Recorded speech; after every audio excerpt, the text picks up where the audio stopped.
Hello, hello. Hello, hello. It has been a while since we've recorded. I guess life since then, there's been so much happening, man. It has been a really, really busy time here in SF. Yeah. I think the most exciting thing, we're actually recording this the morning of a really, really exciting... Literally a couple hours before. Yeah, I'm actually leaving in like 45 minutes, but I am doing an opening DJ set for the Chainsmokers show, which is... I can't believe that's a real sentence, actually. That's so cool. Yeah. We saw them live in Philly when you were there in grad school for this festival called Made in America. Yeah. And it was so fun. They were at their peak at the time, I think. Yeah. Were they the headliners? They were one of the headliners. I mean, they're still very, very... Yeah. They're still putting out music and things like that. I think because we live in Silicon Valley, it's been a few years where when I hear Chainsmokers, I hear about them in the context of them being investors. Yeah, actually, and I don't think a lot of people know that. They're very seasoned investors. They have their own VC firm, I think. Alex, not me Alex, but Alex, one of the Chainsmokers guys, he's very active on LinkedIn. Yeah, yeah, you should check out his, people should go, should check out his LinkedIn posts. Yeah, both of us commented on his recent post. I think it was about them having started very small and then now they're in bigger stages. Yeah. I saw that you commented on it and he responded back. He's like, can't wait to see you Sunday. So, but this is very exciting. As a lot of people know, one of my passions outside of being co-founder of YourNegotiations.com is DJing, and we've talked about some previous DJ negotiations and things that we've done, but it's just been super cool to just be on this journey. And for those who also are not aware, Gerta is my manager for the DJ stuff. Talent manager. She also helps me negotiate of course, negotiations. Content capture. Social media manager. Comes to every single one of my gigs, even the ones that are super, super late. But it's... Strategic manager. So this Chainsmokers show, I think this is probably one of the biggest milestones in my DJ journey. To be part of the DJ lineup for their huge block party here in San Francisco. We got this connection through, also in previous episodes we've talked about all the various communities that we're a part of, but I don't know if we mentioned this, but this year we are joining Titanic's End, which is a renowned Burning Man camp, and we're going to Burning Man for the first time this year. Yeah. First time ever. First time ever. We know it'll be an experience, but we plan to join Titanic's End, TE for short, because even before we had decided to go to Burning Man, so many of our friends were part of the TE community. They're a big part of the TE culture is music and just creating very cool incredible experiences. Events. Really cool events, and so I felt like we just started having a lot of TE people in our lives, and it just felt like a no-brainer for our first time to join TE, and we love everyone there. So TE was in charge of booking a lot of the opening DJs for the Chainsmokers show, and our friend Chris, who's part of TE, who is managing all the booking, we'll have to send him this episode, tell him that we did a shout out for him. He knew that we were joining TE, and he was super gracious and nice to just say, hey, look, I know you're joining TE. I love your DJ sets. Let's get you in the lineup. And so huge thanks to Chris and Yeah, and TE is I guess at the intersection of like investors, techies, and people who love music. And events. Yeah. So. It's a great fit. I feel like that's us. Yeah, that's us. That's exactly us. That's why it's a great fit. Also, this is Truffle, not the same dog as Muji. Actually, we may have had Truffle before. But there's always some sort of cute little dog that we're dog sitting here, and I love that they make cameos on our podcast. So I love holding her like that. Yeah, I know. Actually, Truffle really likes being held like this. So. But there have been so many other exciting things, but that's probably the biggest thing that is going on right now. And then I actually fly out tomorrow to Europe for quite a long time, but we can talk about that another time. Maybe the next episode. Because you're doing some pretty cool things there besides me joining you later to visit your family, but you're going to the summit and visiting your brothers in Amsterdam. So we can talk about it on the next episode. Yeah, next episode. Let's dive in. So for today, we want to talk about, we get a lot of questions around what is it like working with you? What's your value add? People we talk to, they say we're already very good negotiators. Our clients are mostly execs, C-level VPs and all that, as well as mid-career in top tech and tech adjacent companies.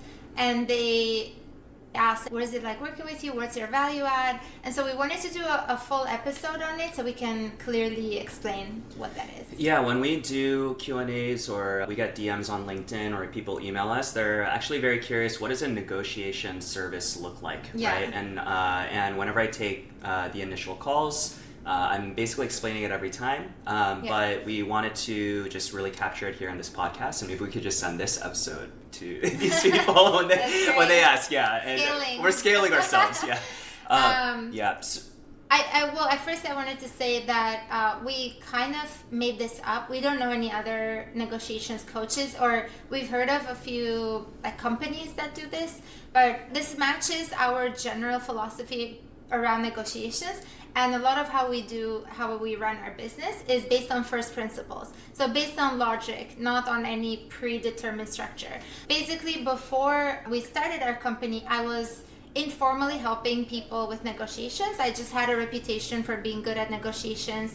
I've always negotiated salaries and rent and flights and tickets and concert tickets, everything. I negotiate everything because I think of it as like, there's something on the table that could make us both better off. Why not explore that? That has always been my approach with negotiations. Why not make both parties better off? So I got a reputation for being good at negotiations, and people wanted my help. Mostly salary and sort of contract negotiations, sometimes other stuff. Basically, as they were telling me the situation, I would advise them on like, oh, do this, don't do this, say this, don't say this. And so we carried that into our business. It wasn't one of those, I like how, this is the first time I'm really thinking about this, that we didn't plan out what our service would look like. Right. We just went along with what made sense to us. And we can kind of dive into exactly what that looks like. But one really important thing that comes up again and again, and we try to educate our followers and potential clients on this, but negotiations start much earlier than most people think. And so we often have people reach out to us once they've received a written offer or they already had the verbal offer call, thinking that, okay, well, like I got through the interviews and now I'm going to negotiate. And when we're talking with them and we dig into the what has happened up to that point, they actually made a lot of mistakes along the way where their initial offers probably ended up coming in lower than what it could have been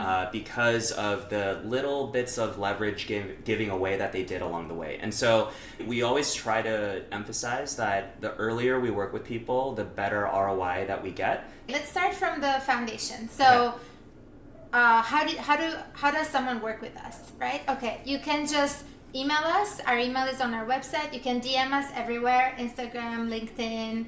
Where else are we? We don't have a TikTok. We have a newsletter. We have a YouTube channel. Yeah. So Apple DM Podcasts. us anywhere. We monitor it pretty closely. Yeah. Apple Podcasts, Spotify. Wherever you get your podcasts. In any case, so you DM us, then you get on a call with Alex himself. As we're scaling our business, you might actually get on a call with our virtual assistant, but right now it's mostly Alex. And so Alex gets on the free consultation call with you that is supposed to be 15 minutes. We're trying to under promise and over deliver, and usually these calls go quite a bit longer. I mean, just a little longer. No more than half an hour. Yeah, no more than half an hour. There's no time. It's just because there's so much that I want to share and make sure that we cover. And it's very generous. I want people to get value even out of just free one-on-one calls with us. Yeah. So the consultation call is more to see if we're a mutually good fit, because we might not be able to help you, or you might just not want to work with us. That's totally fine. On that call, we want to learn a bit about your situation. So for example, some reasons why we might not be a good fit to work together is you've already said yes to the offer. A lot of people don't realize that if you've already gotten an offer and you've said yes. Said yes in that you signed. Or you signed, but even verbally, if you true. said yes, it would be a little... There are some exceptions, but it would be a bit of a flag if you go back on your yes and you keep negotiating. There are some exceptions. I can cover this another time. So if you've already said yes, there's no more room to negotiate. And so it doesn't make sense for us to work together. And so we get on a call, we see if you're a good fit. You tell us a little bit about your situation. We might give you some free tips. We try. Like Alex is super generous, so he tries to give you some free tips. So for example, he'll say, hey, try to get a written offer. We've said this publicly everywhere. So getting a written offer is the best possible leverage you can have other than having another offer. Mm-hmm. One of the best things you can do, get a written offer. Look at our past content as to why. So then he can give some more free tips. I also basically try to get a better understanding of their situation and give the free initial pointers around that. Yeah. But I also share what it's like to work with us, to answer any follow-on questions. Yeah. And that's where actually a lot of people are curious, what does a negotiation service look like? So we'll cover what does it look like to work with us, and we'll also cover the price, which I'm sure you're all wondering about. So what is it like working with us? After the call, we send you an example of our contract. We've tried really hard for it to stay one page. We've tried so hard. Sometimes I feel like those college students that that decrease the font and like the punctuation. We actually have done that because I really want it to be one page. Just easy to digest. Have it all there. And so sometimes we've decreased like the font size or cut redundant text out. And we send you that example and we're like, here's the fine print. And then you can actually sign on the Google Doc. So we send you a Google Doc of the contract. I didn't know you could do this, but I'm like, how do we minimize the effort for people to just say yes and move forward? And I was like, let's have them sign on the Google Doc. I had never heard of this before, but I'm like, I searched this and you know, is it enforceable and can you do this? And Google said you can and it's enforceable. So we went with that and no one has cared. I think it's actually just made it very easy for people to sign it. Yeah, and then so you get to see our one-page contract. The second page is just like how to sign. Yeah. Because some people don't know how to sign in a Google Doc, which is I didn't know before. Neither. Yeah. And maybe there's a third page that just gives a brief our backgrounds and our success some of our metrics. social links and stuff. And so it's technically 3 pages, but the actual contract is just 1 page. If you do sign the contract, basically we are able to start working with you right away. And one thing is that the nature of our business, there's sometimes very time-sensitive or last-minute urgent things that come up. Yeah. What's that quote where it says, you sit around for... Okay, actually, I completely forgot the quote. Is it like, if you wait until the last minute, it will only take... No, it's the thing where weeks feel like days and days feel like weeks. It's is it like... when things move so quickly all of a sudden, but then in between, you could be waiting a lot in between. There is like a really good quote. Yeah, something like life is short, but a day is long. Something like that. It's in that same bucket. We'll look it up and send it out in our next newsletter. What's more important is the nature of our business. There's a lot of urgency that can come up very last minute. Yeah. So Garrett and I actually save bandwidth every day that we block off for clients where very urgent needs come up. Yeah. Well, the reality is I work overtime. Yeah. You add additional bandwidth. You're not saving additional bandwidth. Yeah. So given that, especially for those who approach us and they want to start working together and they have an upcoming negotiation, right? They need to get back to a recruiter that day. I can squeeze them in. We usually are able to squeeze them in for the first call. Yeah, maybe same day, it depends. But probably not same day, but the next day, maybe. Yeah. But as soon as you sign the contract, what happens next is we send you access to an onboarding portal, I guess you can say.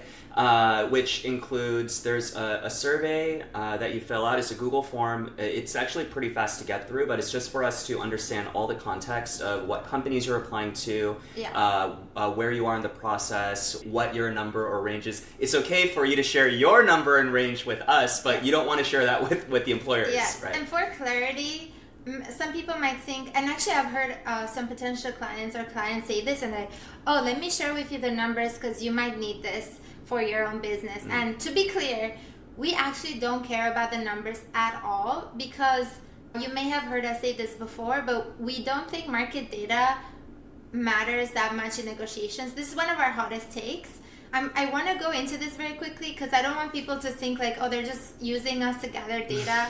You don't even have to share. I mean, it doesn't make sense not to share because, clearly we'll be helping you. Right.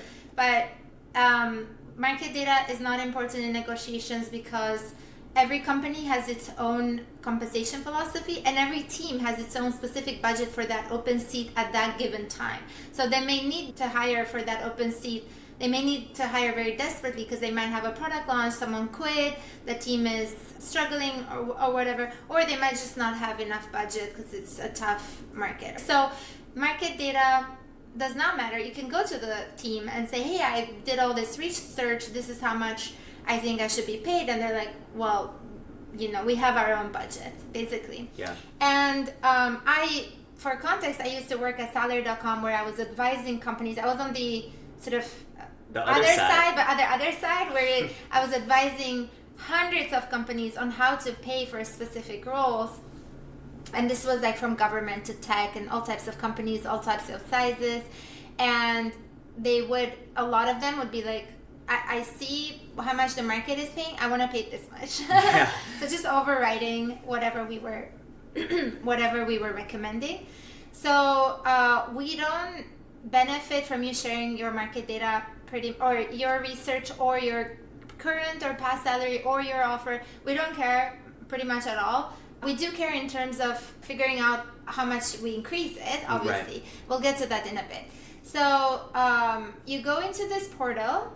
You can also think of it as a course portal. So it's actually our friends. Our friends are the founders. It's called Beacons.ai. And Beacons is like a creator portal. They started as a competitor, a link in bio company, competitor to Linktree. So but now there's so much more. They're a whole creator platform, tons of different digital products and services that creators can use. One of their offerings is almost like a course portal, course portal. And so after you sign with us, before you get on a call with me, you go to this website, Beacons, and then we give you access, and then you fill in this form. And so the form will be, this is very, very important, what your priorities are. And we go kind of deep into it. So, is it cash? Is it equity? Is it start date? Is it vacation, PTO? Is it access to leadership, having direct reports and things like that? We want to get a sense of what's important to you. And we will devise your negotiation strategy according to your priorities. However, we have our own priorities in your negotiation, which overrides your priorities. And those are you not losing the offer and you not jeopardizing your relationship with the company. We will prioritize those over anything else, even over your own priorities. Unless you really don't care about this company. But even then, it's good to have a good reputation, good relationship with any company out there. Cool. So that's just to give people some reassurance that, our approach always prioritizes the offer and the relationship. We don't want you to jeopardize the offer or the relationship. Yeah, and we, just to reinforce, we're merely here to advise, but the client makes the final decision. For sure. So we will propose to them, if you really wanted to try to squeeze out every dime and really maximize your comp, this is how you would do it. And we'd also share the risks of doing that. And we leave it perfectly up to the client to decide how they want to do things. Yeah, absolutely. So the way I communicate with the clients is like, hey, I think you should do this and that, but it's ultimately up to you. Well, first it's like, what do you think? Because they might have information they haven't shared with me. And for example, sometimes I'll say, I think you should say this. And they're like, oh, actually, they mentioned this other thing. Oh, okay. So it's a very collaborative process. In case you have information you haven't shared with me that is relevant. Another way I help people go through the negotiations is I give a sense of the risk. So, for example, when a company says, well, actually, this is our best and final offer, I will say, you know what, based on what I've heard so far, if they only either didn't give you an increase at all, or they only gave you a very small increase, chances are that they have more in their budget. And I will say, I think you could push one more time. I personally would push one more time, even though they said this is our best and final. I'm not getting the sense that it's true. You could even ask for a specific number at this point. We've reached the very end of the negotiation. I think the risk is very minimal, but it is non-zero. Like, you are increasing your chances of them rescinding the offer by 0.0001. Up to you, you know, how important this amount is versus sort of having that peace of mind that it will not get rescinded.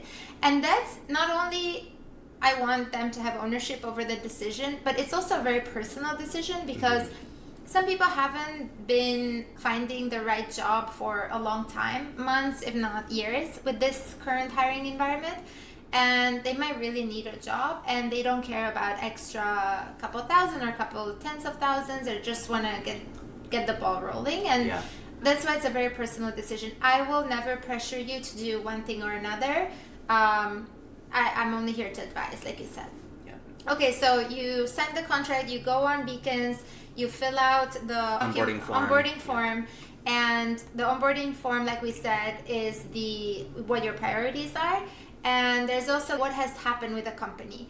I have a specific list of questions there that is very important for me to know before we jump on a call. So, for example, when did you first apply? Was it a referral? So if it's a referral, it's a bit of a bonus. Like well, for big tech, it's not that big of a difference, but especially for smaller companies, it matters if you were referred by, if it's like a company of, I don't know, 10 people, if someone internally referred you, you will probably be favored to some extent.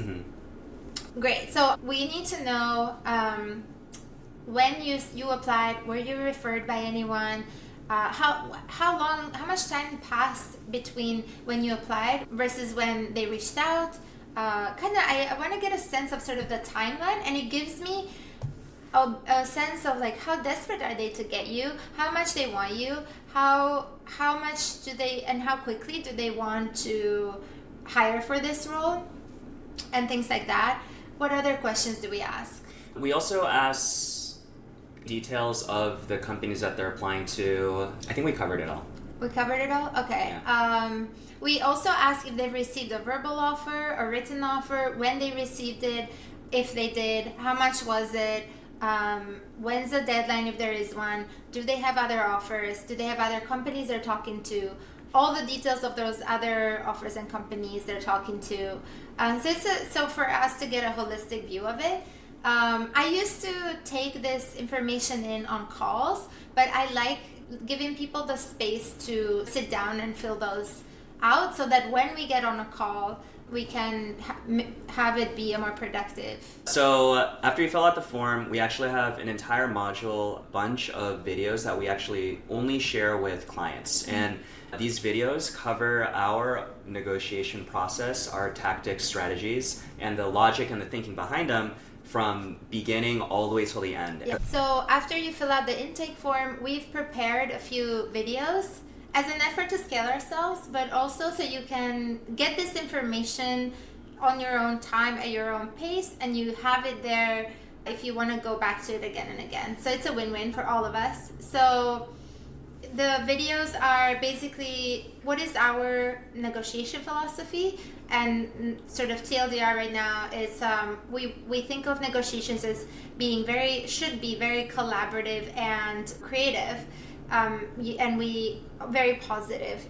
So nothing like you see in shows and things like that. So what is our negotiation philosophy? How to handle the first call with the recruiter, how to handle the verbal offer, how to think about the interviews throughout, what you should and should not share throughout the interview process, how to ask for a written offer, what to do after you get a written offer, even if you don't get it, how the rest of the negotiation goes, how to say yes to a company and how to say no to a company, and maybe a couple other videos. Yeah, I think there are some things like how you should be making your asks, what to ask for first and when. A template of an email of how to ask. Yeah.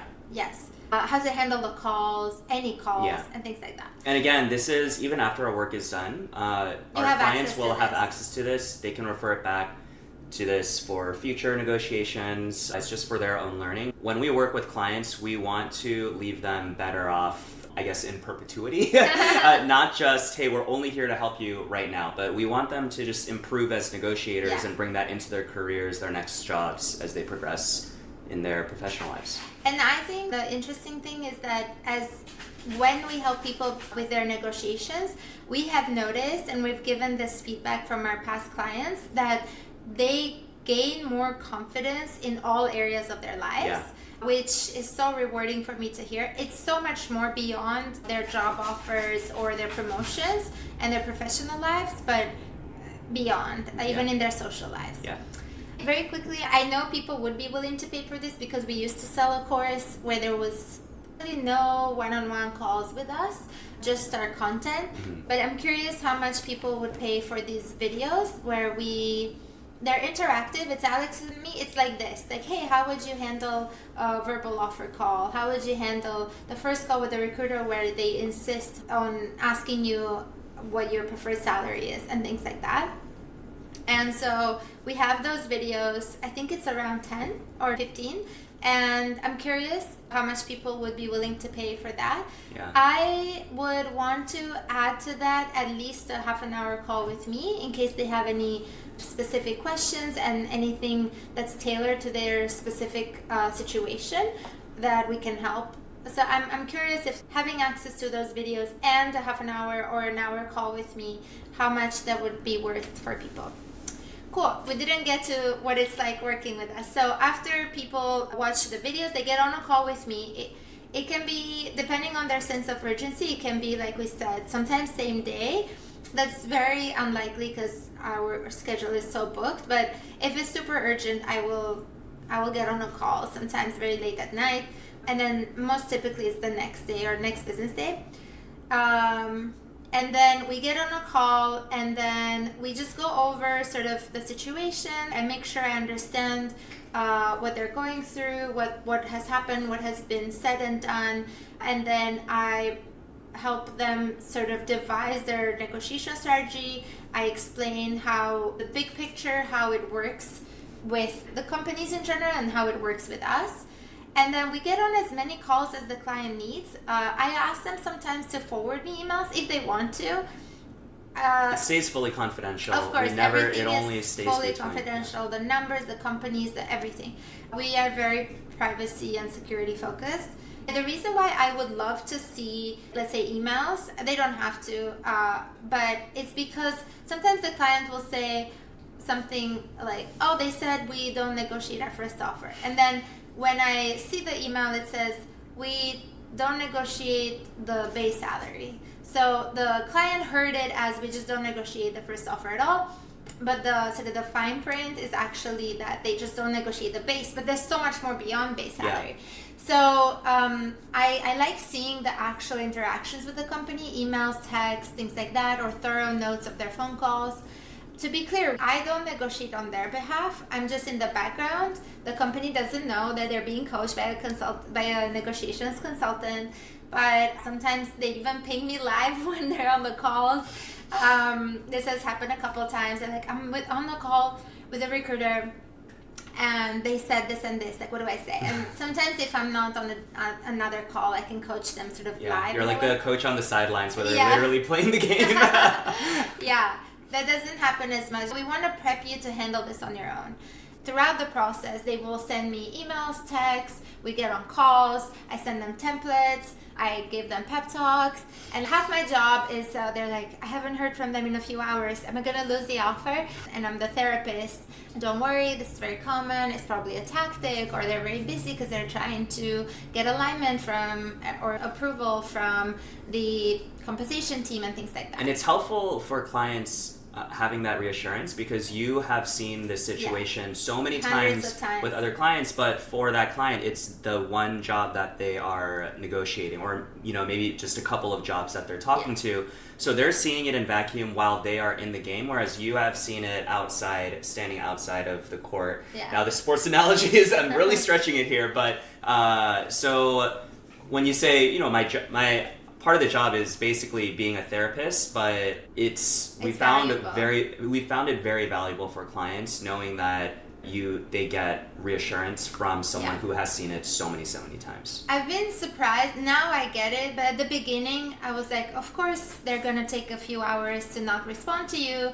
At minimum, they're getting alignment from the teams, or everyone's busy. It's hard to get a couple people in a meeting room, or it might even be a tactic. But I understand, as the person who's negotiating with usually the one job that you haven't had a job for a few months or even a couple years, like the stakes are so high that you kind of lose perspective on what's normal and what's not. And it's my honor to hold people's hand throughout this process.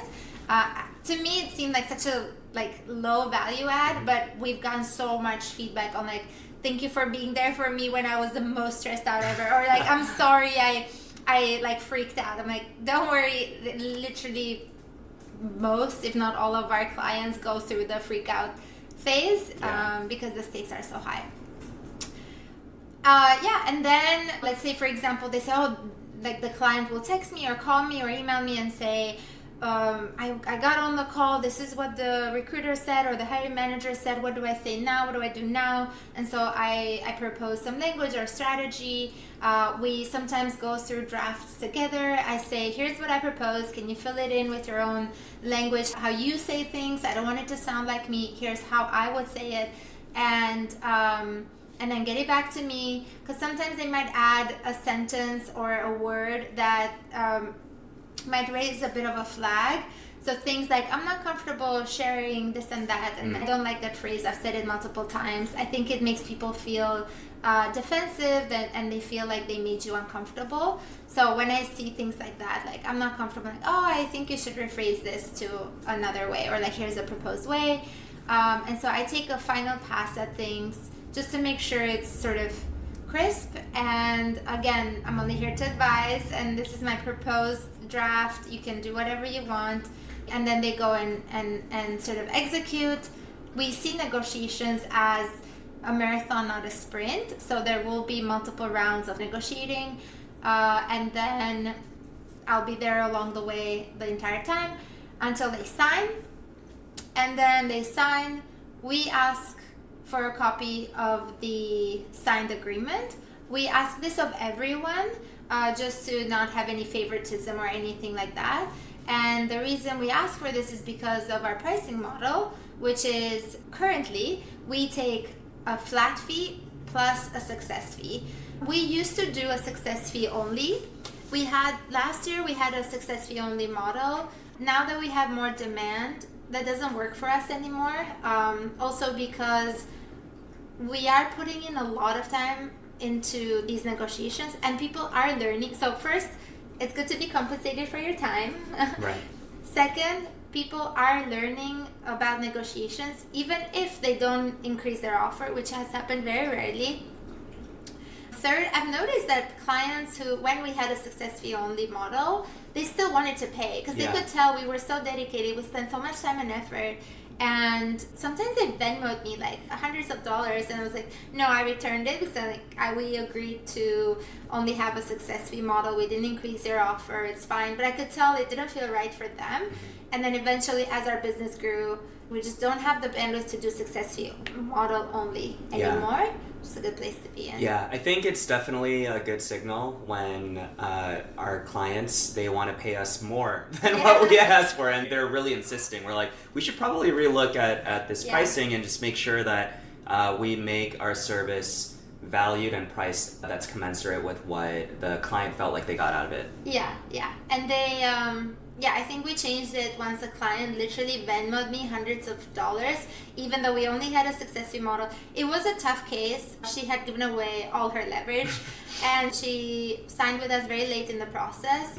And I was like, I'll take it. I'm happy to help. She was a friend of a friend, so I felt like I also wanted to help a friend of a friend. I'm like, I'll take it. There's no promises. I can never promise results. Like, I don't know what we're working with the company. Especially since if people have given away leverage, like I can't undo your mistakes. Yeah. I took it. We couldn't increase the offer. This is one of the very rare cases. We haven't increased someone's offer only like for not even a handful of people. Great. So this brings us to, this is why it's so important to work with us sooner than later. So we don't work on an hourly basis. We work on, like I said, flat fee and then a success fee. Success fee is the delta between your initial offer and then your final offer that you sign within the same company. A given company's initial and final offer. This is why you need to read the contract, because there's like little, like for first year only, and this is how we calculate it and things like that. This is not an hourly basis, and so it actually benefits you to work with us sooner than later, because that fee split per hours work together is much lower. Yeah, you're paying the same whether we work with you for weeks or months, or whether we work for you for several days if you brought us in later on in the negotiation. But ultimately, our pricing is just purely based off of the flat fee plus the success fee, which is the delta between the initial and final offer. So it only benefits the client, and we always try to do that education and reinforce it, but a lot of people don't realize that negotiations are starting much earlier in the process. Yeah, that's so true. Yeah. At this point, would it make sense to just walk through a quick case study that's actually showing what has happened with this person? Didn't end up becoming a client, but we were chatting with them over several weeks, and he was deciding on whether to work with us while he was still negotiating. So when he first approached us, we're just going to call this person's name Dylan. I just made that up just to protect their privacy. So Dylan was interviewing with the company, and he booked a free call with me. But he had already started the conversations. He was in the middle of the interview process. And so we had talked about over the free call. I gave him some initial pointers, and he said, oh, okay, yeah, let me think about this. And so I didn't hear back from him for about, I think, 2 weeks. And then he got back to me and said, hey, I still haven't decided on whether I want to work with you, but the interviews have moved along, and this is kind of what's happened. And he actually shared with me the back and forth that he had with the company, the hiring manager. Did he share an email or screenshots or just verbally? He actually did a write-up of what had happened up to that point, as well as he pulled quotes from some of the emails that he had with the company. And as I was reviewing that, I was like, it was hurting my heart. I was like, oh, like there were certain things that he did that actually gave away leverage, and he didn't even know if he had the offer yet or not. And what seniority was he? Like, and what type of company, what type of education? I actually don't remember. I don't know if I ever talked to him. So I don't think you spoke to him. It was just me. He was coming in as one of the early marketing hires for, I can't remember, it was like either a tech company. It wasn't a huge public tech startup. But when you say early, not like entry level. It was a series Series A to C company. I think it was something in health tech. He was pretty mid-career. Probably had at least 10 years of work experience, and so he would have been coming in as a somewhat senior, not C-suite level marketing hire, but probably a director of marketing or someone who owns a significant function of the marketing department of this whole business. So, do you remember if he went to grad school? I do not remember if he went to grad school or not, but I wouldn't be surprised, because we both went to grad school and we run in those circles. Yeah. Alex went to business school, and a lot of people who come to work with us, they went to business school. Yeah. He seemed like he was a mid to senior level marketing manager slash IC. And so he was quite experienced. And he was going through... IC meaning individual contributor. Individual contributor, where you're actually executing work and you're not necessarily managing people. Yeah. So I forget that people don't use acronyms. I wanted to jump in very quickly. The reason why I asked about business school is because there might be a misconception that people who went to business school are great at negotiations. We actually have, in a future episode, we have a a good friend of ours who went to a top business school and was actually taking a negotiations class at literally one of the best business schools in the world, actively taking a negotiations class, and hurt their negotiations in a almost irreparable way. And so just wanted to very, very quickly add that misconception that business school people are good at negotiations. If you take a negotiations class, you're good at negotiations. C-level, mid-career, lawyers, what else? Like, people think like, oh no, I'm already good at negotiations. I know how to have these conversations. But we've made some posts around this, and a future podcast episode, you will see why you need us. Yeah, and not to say that people who go to business school and lawyers are also not good negotiators, but we have seen again and again, we've been surprised, oh, you probably should have done it this way, or they would do certain things that we realize for salary negotiations or compensation negotiations is a very specific process that a lot of times what you learn in the classroom in an MBA negotiations merger course. And acquisition negotiations. We found or that FBI hostage negotiations. Those are not very applicable. Yeah. And the other distinction is you might be good at negotiations, but you might not be great at negotiations. And my bar is for you to not leave any money on the table or any value on the table, like even things like start date and PTO, having direct reports or whatever. My preferred outcome for everyone, especially our clients, but everyone in the world, is if there's value on the table that will make everyone happier, or at least one person happier and the other side not unhappier, I want people to grab it. I'm a maximizer. I want to maximize good outcomes. Yeah. And a lot of the people we listed, like business school grads, lawyers, execs, whoever, mid-career or top tech people and all that, CEOs, founders, you might be a good negotiator, but you might not be a great negotiator, and the bar for me to be a great negotiator is to not leave value on the table. Yeah. Back to the case study. So this person who was interested in working with us, we're calling him Dylan. He had reached out to us and he had already started interviewing. I had the free call with him. I gave him some initial pointers. He said he would think about working with us, and I didn't hear back from him for about a week or two. Then he reached back out to me and said, hey, I'm still mulling over if I want to work with you, but this is actually what has happened with the company since I've continued interviewing. And he sent me a write-up of the conversations that he had with the hiring manager and the back and forth. And I was reading that, it was just hurting me internally because he had made some mistakes. So the first mistake that he made is that he proactively shared his number and his range of what he was hoping to get paid. If you follow our content, you know very well we say you should never share your number or range because you don't know if the number that you're putting out falls below the company's true budget, which they will never share with you.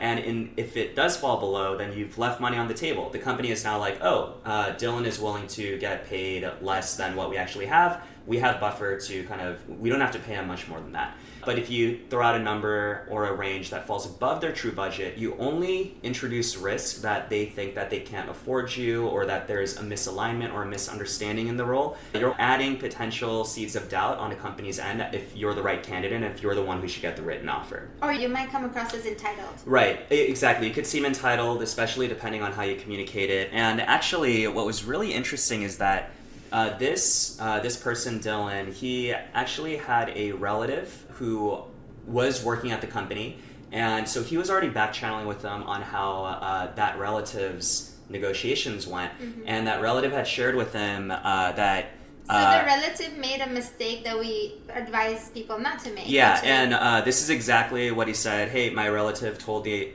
this company.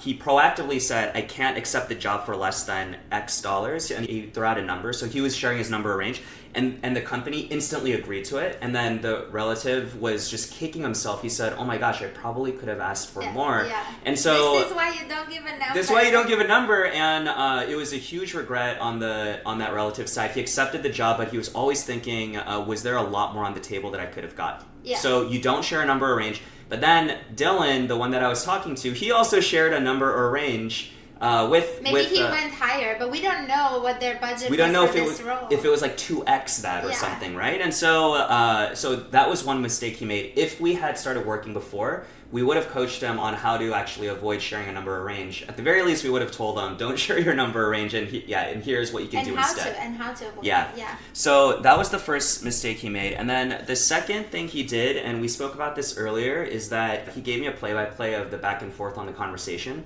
So he really relied on market research and data of how much this type of role should be paid as the leading justification as to why he should be paid a certain amount. This is such a common misconception out there. And this is why a lot of people are like, oh, I'm a good negotiator. I know how to do market research. I can ask this and this person. Yeah. But for us, it's don't even do market research. Yeah, and this is exactly why we don't think market research is that important. It was perfectly captured here. So he told the company, hey, based on market research, similar roles in this geographic area where the company is typically fall in the mid 200,000s. Mm-hmm. And so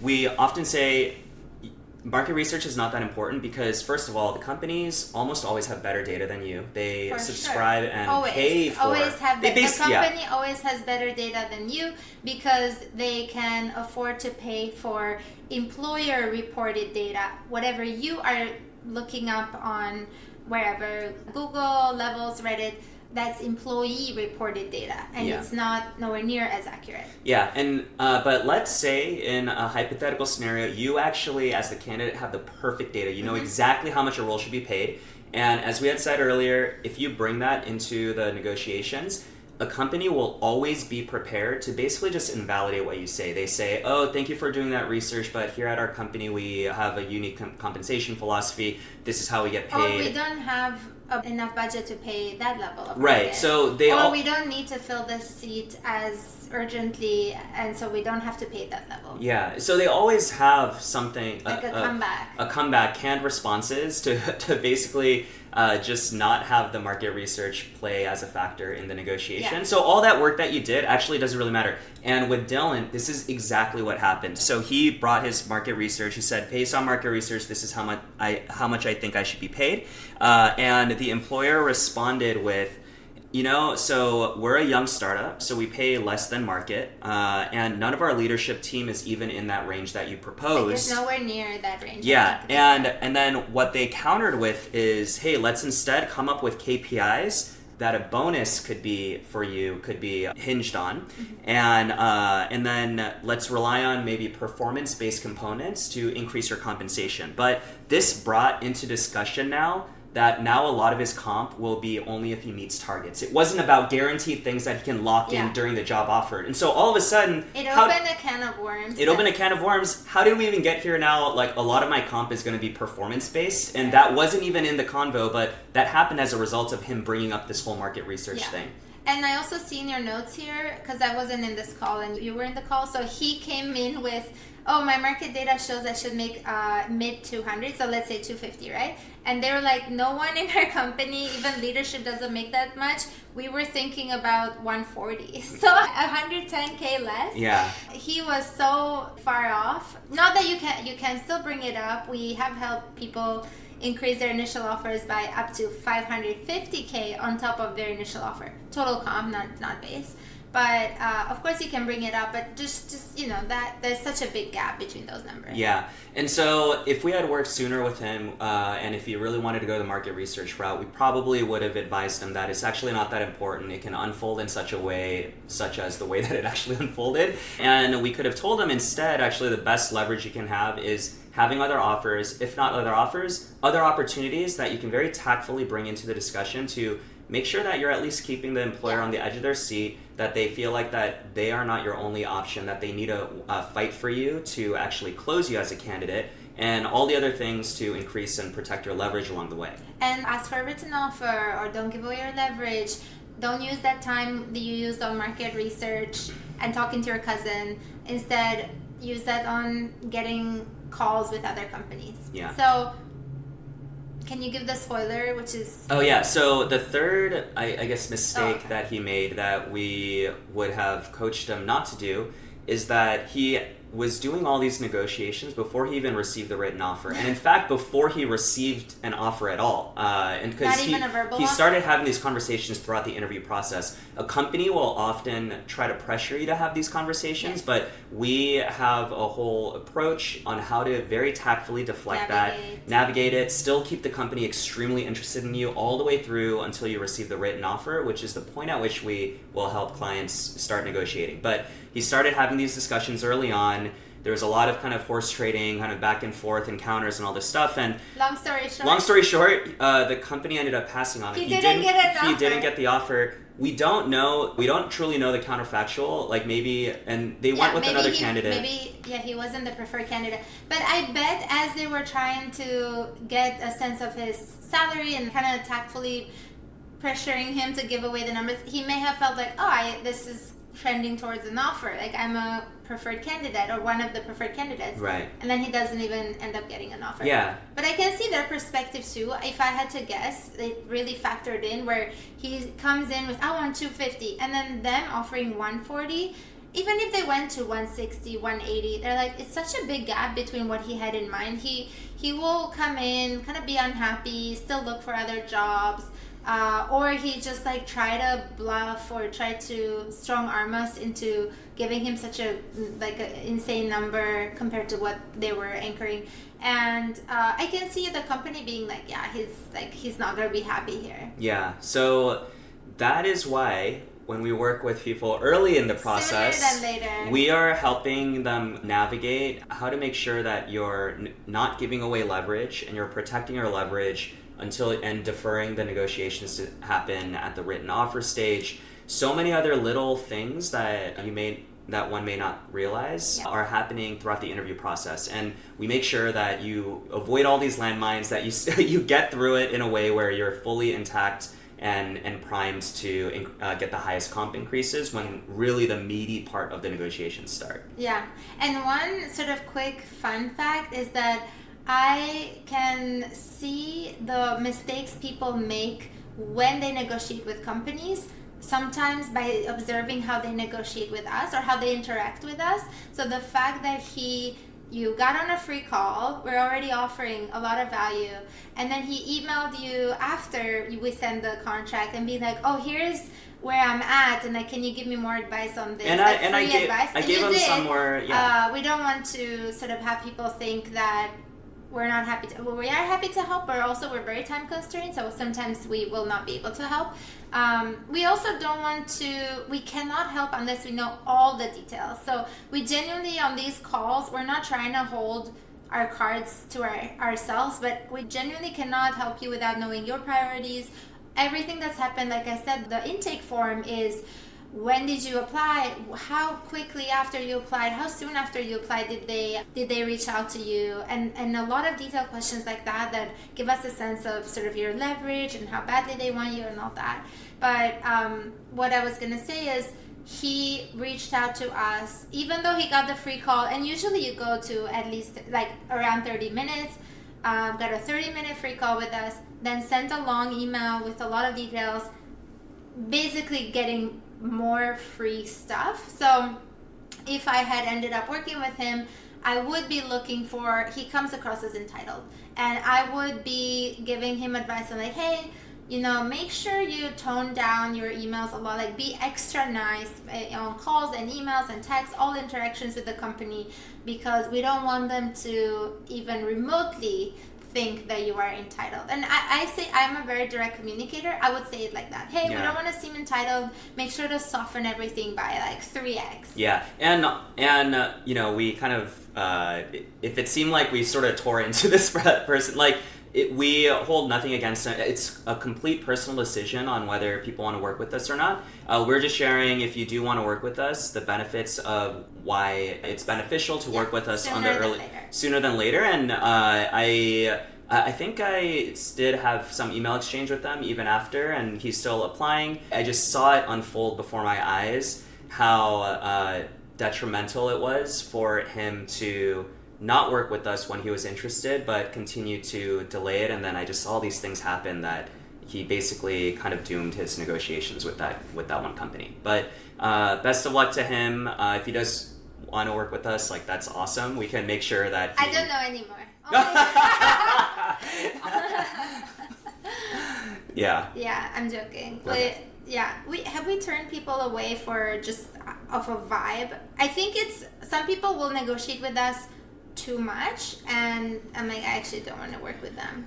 Yeah, I think at this point we have enough demand that we get to be selective with our clients. It could be a signal, and that's why the free call that we do, it's also just to explore if we're a mutually good fit, because we want to work with people who are open to different perspectives. Sometimes we've had calls with people who just believe you only have to approach things in a very certain way.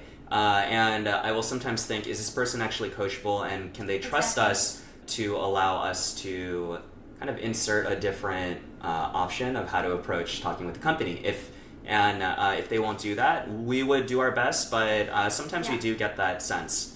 This reminds me, I say this to everyone, tell your lawyer, your therapist, and your doctors everything. And since we started this company, I add your negotiations consultant, tell your negotiations consultant everything, because I have had at one or two clients, one comes to mind, where he withheld some information from me. To this day, I'm not sure why, but I was advising him with the information I had, and then he had withheld something, and then he didn't get his way, and then he revealed that, I actually withheld this information from you. I'm like, I would have advised you differently. Yeah. So So final, I guess, biggest lesson takeaway is, if you want to work with us sooner than later, because we will get you the best results the sooner we are working with you in the process. Yeah, for sure. Cool. All right. I think that's a good place to stop, and we will see you for the next episode.